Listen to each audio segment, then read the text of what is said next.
حضرت مفتی جاوید صاحب نے ایک مفصل بیان آپ کے سامنے کیا. اب 10:30 بج رہے ہیں تقریباً، دیر بھی ہو چکی ہے. ہر سال یہ مجلس منعقد ہوتی ہے اور یہ بہار ہے، رمضان المبارک کا مہینہ بہار ہے. نیکیاں اور اللہ کی رحمتیں موسلادھار بارش کی طرح برستی ہیں. ہم چاہتے ہیں کہ ان نیکیوں سے اپنے دامن کو بھر لیں اور اللہ کی رحمتوں سے ہم فیضیاب ہو جائیں. ابھی موت کا تذکرہ کیا حضرت نے، تو ظاہر ہے ایسا تو کوئی شخص ہے ہی نہیں جو یہ کہہ دے کہ مجھے موت نہیں آنی، دنیا سے سب کو جانا ہے، رخصت ہونا ہے. حکیم الاسلام حضرت مولانا قاری محمد طیب صاحب رحمۃ اللہ علیہ نے اپنی تقریر میں ایک جگہ بیان فرمایا کہ دنیا سے سب کو جانا ہے اور متعین وقت ہے. اذا جاء اجلهم لا يستأخرون ساعة ولا يستقدمون. ایک سیکنڈ نہ ادھر ہوگا نہ ادھر ہوگا. جب اس کی موت آنی ہوگی تو وہ آ جائے گی. لیکن آپ نے فرمایا کہ 2 وقت ایسے ہیں کہ انسان دنیا سے رخصت ہو تو بہتر ہے. باقی جس وقت موت آئے گی کوئی روک تھوڑی سکے. لیکن آپ نے فرمایا کہ 2 وقت ایسے ہیں، اس وقت اگر انسان دنیا سے جائے تو وہ پاک صاف ہو کر جاتا ہے. ایک تو حج کرنے کے بعد جب حاجی واپس آتا ہے یا اس کا حج ہو جاتا ہے، اس وقت اگر وہ دنیا سے جائے گا تو وہ پاک اور صاف ہوگا. اس لیے کہ جب حاجی یہاں سے جاتا ہے، گناہوں کی ٹوٹلی اس کے سر پر اور اس کی کمر پر بہت بڑا بوجھ ہوتا ہے. بیت اللہ کی زیارت کرتا ہے، عمرہ کرتا ہے، جو گناہ صغیرہ ہیں اللہ تعالیٰ معاف فرما دیتا ہے. اور اس کو اگر توبہ کی توفیق ہوئی تو گناہ چھوڑتے چلے جاتے ہیں، ختم ہوتے چلے جاتے ہیں. پھر 8 ذی الحجہ کا وقت آتا ہے، احرام باندھتا ہے، مینا پہنچتا ہے، 5 وقت کی نمازیں وہاں پر ادا کرتا ہے. اللہ کا خوف اس کے دل میں ہوتا ہے. عرفات پہنچتا ہے، رات کو مزدلفہ آتا ہے، نکلتے ہی شیطان کے کنکریاں مارتا ہے، حلق کراتا ہے اور پھر اس کے بعد طواف زیارت کے لیے پھر آ جاتا ہے. علماء نے لکھا کہ جب یہ شخص آیا تھا تو تب بھی تو اس نے طواف کیا تھا بیت اللہ کا. جب اپنے گھر سے آیا تھا تب بھی تو اس نے طواف کیا تھا بیت اللہ کا. اب اس سے طواف زیارت اتنا کیوں ضروری قرار دیا گیا کہ اس کے بغیر حج نہیں ہوگا؟ فرمایا کہ جب آیا تھا تو گناہ اس کے سر پر تھے، گناہوں کی پوٹلی کا بوجھ وہ اپنے سر پر لے کر آیا تھا. لیکن جب وہ مینا پہنچا، رویا، گل گلایا، عرفات پہنچا. عرفات وہ مقام ہے کہ اگر آپ ایک نماز ادا کرو گے یہاں پر اپنے جگہ پر تو اس کے 10 گنا ثواب ملے گا. وہی نماز آپ مسجد میں جا کر ادا کریں گے 27 گنا ثواب ملے گا جماعت کے ساتھ. وہی نماز آپ پڑھیں گے تو جامع مسجد جو بڑی مسجد ہے، فرمایا کہ اگر اس کے اندر پڑھو گے تو 500 گنا ثواب ملے گا. اور وہی نماز وہی ہے، لیکن جب مسجد اقصی میں جا کر پڑھو گے تو 25,000 نمازوں کا ثواب ملے گا. وہی نماز مسجد نبوی میں پڑھو گے تو ہمارے علماء کے نزدیک 50,000 نمازوں کا ثواب. وہاں کے علماء نے لکھ رکھا ہے وہاں پر 1000 نمازوں کا ثواب ملتا ہے. لیکن بہرحال ہمارے علماء کہتے ہیں کہ 50,000 نمازوں کا ثواب مسجد نبوی میں پڑھنے کے لیے ملتا ہے، پڑھنے سے ملتا ہے. اور جب حرم میں آتے ہیں تو 1,00,000 نمازوں کا ثواب، نماز وہی ہے جو آپ یہاں پر پڑھ رہے تھے لیکن اس کا ثواب بڑھتا چلا گیا.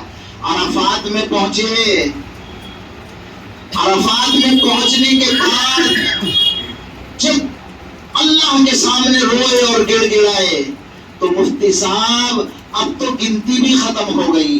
فرمایا تو اتنا گناہوں سے پاک ہو گیا جیسے کہ آج ہی اپنی ماں کے پیٹ سے پیدا ہوا ہے. تو فرمایا کہ جب حج کر کے اگر کوئی دنیا سے چلا جائے تو وہ پاک اور صاف ہو کر جاتا ہے، بہترین وقت ہے. اور یہ اگر ایسا نہیں ہے تو رمضان کے روزے رکھ کے، رمضان کی تراویح پڑھ کے، رمضان کی عبادت کر کے، رمضان کی تلاوت، رمضان میں تلاوت کر کے جب انسان دنیا سے رخصت ہوتا ہے تو وہ بالکل پاکیزہ ہوتا ہے، صاف ستھرا ہوتا ہے، اللہ کے دربار میں بالکل پاکیزہ ہو کر جاتا ہے. یا ایتھا النفس المطمئنۃ ارجعی الی ربک راضیۃ مرضیہ. اے نفس مطمئنہ، اب اس کا نفس مطمئنہ بن جاتا ہے، نفس امارہ ختم ہو جاتا ہے، نفس لوامہ ختم ہو جاتا ہے، نفس مطمئنہ رہ جاتا ہے. پھر اللہ کی طرف سے پکار آتی ہے، اے نفس مطمئنہ لوٹ چل اپنے پروردگار عالم کی طرف، اس حال میں کہ اللہ تجھ سے راضی اور تو اللہ سے راضی. تو ایسے وقت میں جب بلاوا آتا ہے تو بے انتہا انسان خوش نصیب ہوتا ہے. باقی جانا تو کسی وقت بھی ہو سکتا ہے. اور آپ نے فرمایا،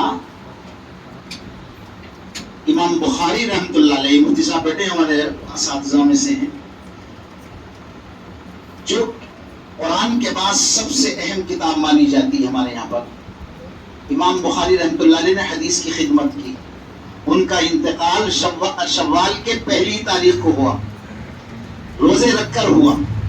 حضرت مولانا مفتی شفیع صاحب صاحب معرف القرآن، حضرت مولانا مفتی تقی عثمانی سے فرماتے ہیں، اللہ سے طبیعت تو یہ چاہتی ہے تقی کہ اللہ سے دعا کروں کہ میں رمضان ہی میں چلا جاؤں اور رمضان کی جو سعادتیں اور برکتیں ہیں اس میں موت آئے تو بھلا کتنی اچھی بات ہے.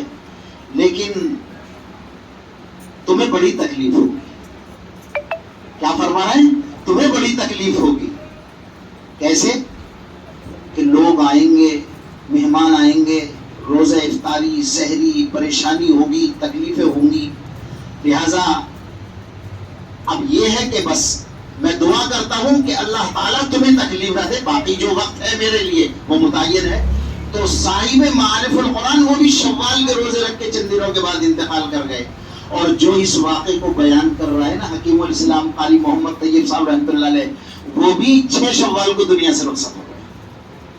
تو سب سے بہتر موقع ہے، اس لیے کہ اس رمضان کے مہینے میں وہ حدیث آپ نے پڑھی ہوگی آمین والی، کہ ہلاک ہو ایسا شخص جو رمضان المبارک کا مہینہ پائے اور اپنی مغفرت نہ کرا لے، اللہ کے سامنے رو کر گڑ گڑا کر اپنی مغفرت کا سامان نہ کر لے، تو ایسا شخص ہلاک ہو. عزیز دوستو، اس حدیث کو پڑھو اور بار بار پڑھو اور بار بار سنو اور اس سے فائدہ حاصل کرو.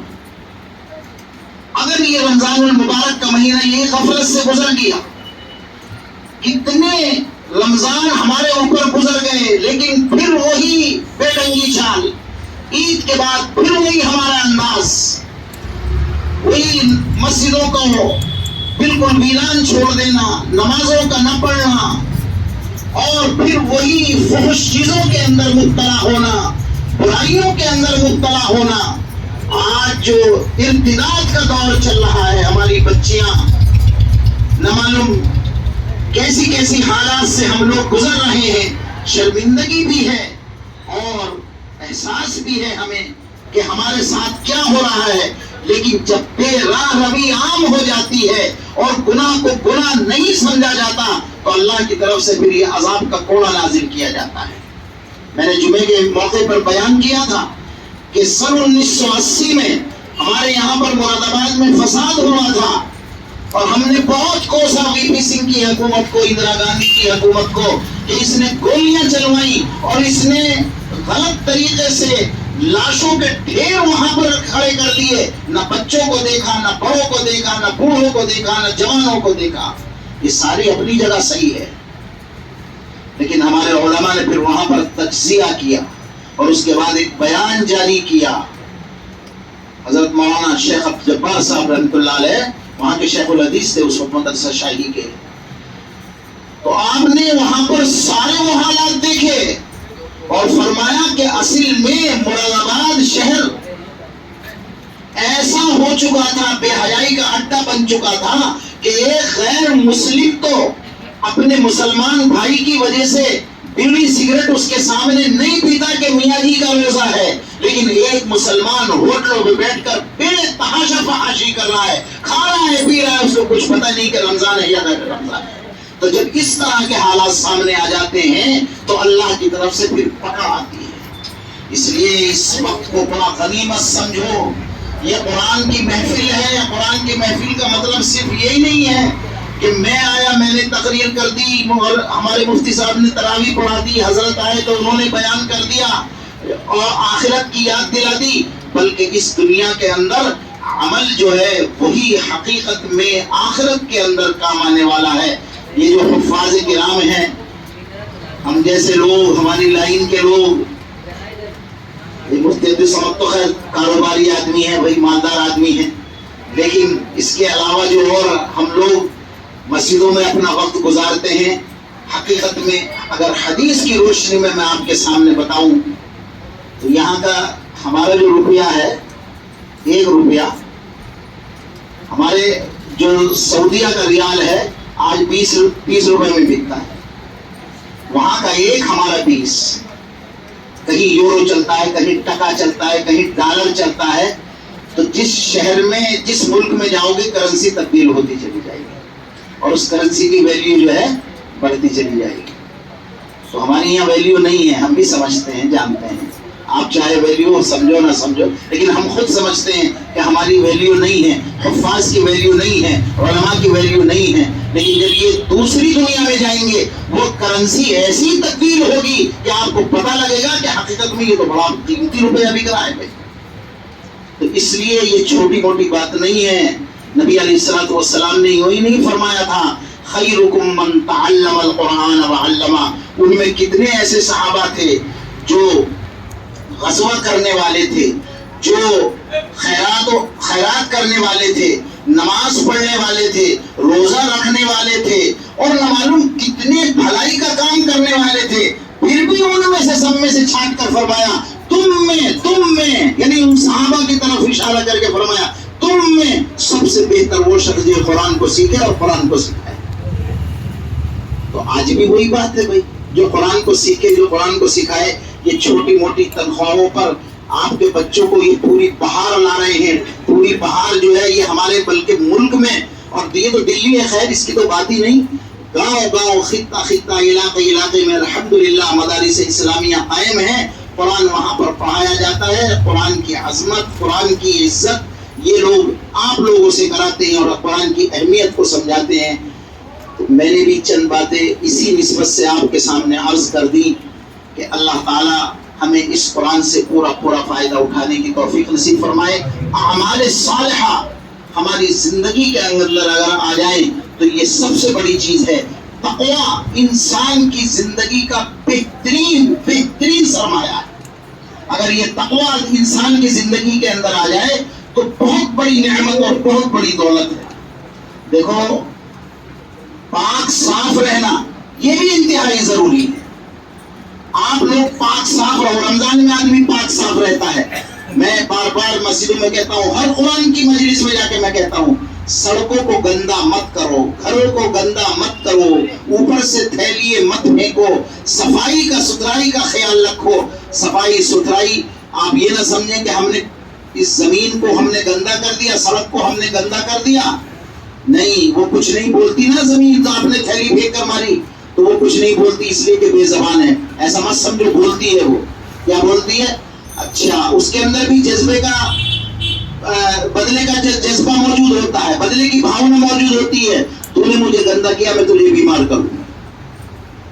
تو نے مجھے گندا کیا, میں تجھے بیمار کروں.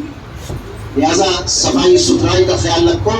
طہارت اور برکت, کیا طہارت اور برکت, یہ دو چیزیں آپ کو کسی زبان میں نہیں ملیں گی. کوئی بھی زبان اٹھا کے دیکھ لو, انگلش سے لے کر عبرانی ایرانی جتنی بھی زبانیں ہیں, سینکڑوں زبانیں ہیں, کسی زبان کے اندر یہ دو لفظ آپ کو نہیں ملیں گے, برکت اور طہارت. یہ صرف اسلام کی دین ہے. اس لیے کہ ہماری تہذیب اور ہمارا تمدن ہمیں بتاتا ہے کہ پاک رہو, صاف رہو, انشاءاللہ اس میں خیر و برکت ہوگی. تقوی کی زندگی اختیار کرو. اس کے علاوہ کوئی کہے کہ ہاں بھائی صاف کی کوئی انگلش میں کوئی مجھے بتا دے کہ ہاں صاف کو یہ کہتے ہیں, آپ زیادہ یہ کہہ دو کلین. ہر کلین چیز جو ہے پاک نہیں ہوتی, ہر کلین چیز پاک نہیں ہوتی. صاف ہو سکتی ہے لیکن پاک نہیں ہوگی. یہ پاکی کا تصور صرف اسلام کی دین ہے. تو آپ اپنے اندر روحانی اعتبار سے بھی پاک رہیں, تقوی اختیار کریں, ظاہری طور پر بھی پاک رہیں, اور اللہ تعالیٰ سے دعا بھی کریں. ظاہری گناہوں کو بھی چھوڑیں, باطنی گناہوں کو بھی چھوڑیں. وَذَرُوا ظَاهِرَ الْإِثْمِ وَبَاطِنَهُ, ظاہری گناہ کو بھی چھوڑو, باطنی گناہ کو بھی چھوڑو. جب یہ ظاہری اور باطنی گناہ چھوٹ جائیں گے تو تقوی کی زندگی حاصل ہوگی. اللہ مجھے بھی آپ کو بھی ہم سب کو عمل کی توفیق نصیب فرمائے. وآخر دعوانا الحمدللہ رب العالمین, والصلاة والسلام علی رسول